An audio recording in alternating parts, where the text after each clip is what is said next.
Visi misi Qur'ani bukan slogan.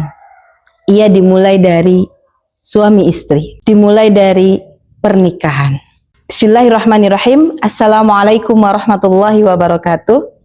Sahabat membelajar Al-Quran, di sini kita akan berbincang balita menghafal Al-Quran, bagaimana memulainya. Ketika suami istri membuat visi misi Qur'ani dari keluarga kecilnya, bagaimana kita memulai untuk mewujudkan hal tersebut?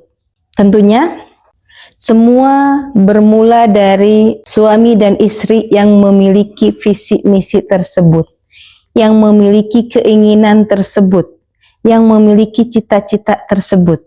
Semua bermula dari dua hati yang menyatukan cita-cita mulia tersebut. Saya kan belum punya balita, jadi ya nanti ajalah mulainya. Mungkin begitu ya pertanyaannya. Tapi tidak. Ya, ketika hal tersebut sudah disepakati sejak awal di sebuah pernikahan, bahkan sebelumnya ketika mereka menyepakati untuk melangsungkan sebuah pernikahan, jauh sebelum akad itu dilafalkan, tentunya sudah ada kesepakatan atau pembicaraan tentang visi misi tersebut. Maka kapan mulai untuk mewujudkannya? Baik teman-teman, seperti ini ya. Saya menyampaikan berdasarkan pengalaman saya. Ketika keinginan, cita-cita mulia itu sudah ada. Apa cita-cita mulia tadi? Kita berkeinginan atau bercita-cita supaya balita kita bisa mulai menghafal Al-Quran.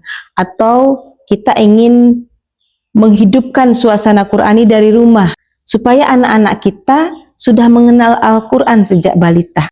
Baik, kita mulai mewujudkan cita-cita itu dari sekarang. Bahkan pun ketika Allah belum menitipkan sebuah kehidupan dalam rahim seorang istri. Karena apa? Dalam bentuk apa?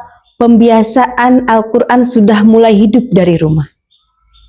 Bagaimana suami dan istri menjaga tilawah hariannya, zikir-zikir Al-Qur'annya, wirid-wirid Al-Qur'annya, saling mengingatkan suami dan istri, menghidupkan Al-Qur'an sejak jauh-jauh hari sebelum Allah menitipkan sebuah kehidupan dalam rahim seorang istri.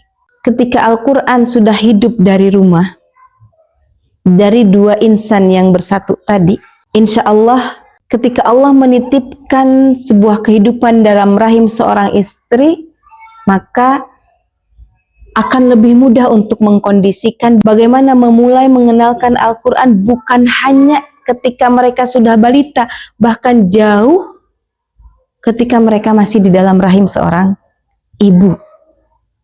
Ketika dia sudah berada di rahim calon ibunya. Bagaimana caranya? Janin sudah Allah titipkan pendengaran sejak usia kandungan kurang lebih 16 pekan atau 4 bulanan. Di waktu itu kita bisa memulai memperdengarkan bacaan Al-Quran untuk janin kita. Bagaimana caranya?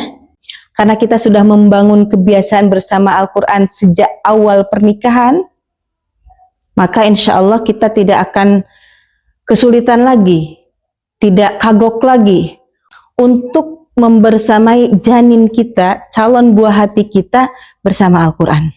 Dia akan mendengar bacaan ibunya, dia akan mendengar bacaan ayahnya di samping dia, dan khususkan itu.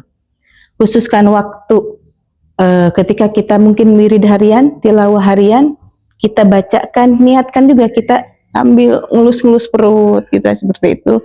Sambil mungkin sebelum kita baca Al-Quran, ajak komunikasi janin kita. Nah, ini ibu, sekarang waktunya kita membaca Al-Quran ya nak ya. Dengarkan ibu ya nak. Bisa seperti itu. Atau mungkin ayah nak. Bisa gini, misal ketika ayah mau, waktunya ayah membaca Al-Quran, misal, ibu bisa mukodimahi. Misal ya, halo adek, halo kakak, ini ibu loh sama ayah. Ayah mau baca Al-Quran surat apa misalkan. Didengerin ya dek ya. Didengerin ya nak ya. Mungkin ayah sambil ngelus perut, ibu juga. Kemudian ketika membaca juga sambil mengelus perut. Masya Allah itu. Luar biasa pengaruhnya. Ini salah satu cara untuk mendekatkan Al-Quran sejak dini kepada buah hati kita. Dan cara lainnya adalah bagaimana supaya janin di dalam perut kita bisa terus mendengar bacaan Al-Quran, bisa sepanjang hari.